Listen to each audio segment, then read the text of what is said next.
In the case of the 4 murdered University of Idaho students, the trial of Bryan Kohberger will not happen for at least another year.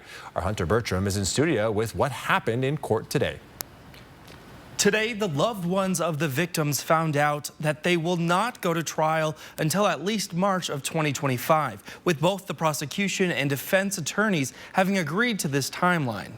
Kohberger is accused of killing Kaylee Goncalves, Madison Mogen, Xana Kernodle, and Ethan Chapin in an off-campus home in November of 2022. At the hearing held on Wednesday, both parties presented their arguments regarding the scheduling of a reasonable trial date. The prosecutor suggested setting the trial date in early March of 2025, whereas Kohberger's defense team voiced that they would not be prepared by then. Defense attorney Ann Taylor argued that this case is highly complex, and she and her team would need more time to go through the evidence and construct a defense strategy for Kohberger. So not only do we have a huge volume of information, the way I get it is completely disorganized, and it's like if you wanted to play 52 card pickup with 100,000 decks of cards and throw them in the air, and I have to go figure out how to put them together. And by the way, the backs of every one of those cards look the same.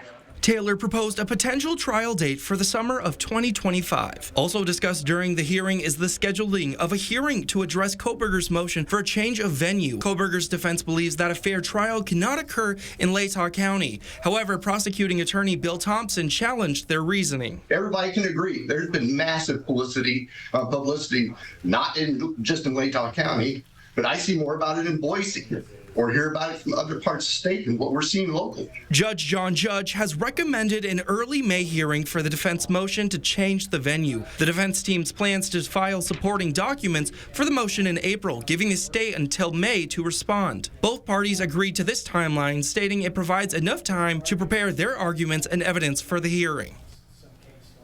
Following that May hearing, they expect to have a trial date set. For now, following Wednesday's hearing, the trial will not begin for at least 2 years after the murders. In studio, Hunter Bertram, 4 News Now.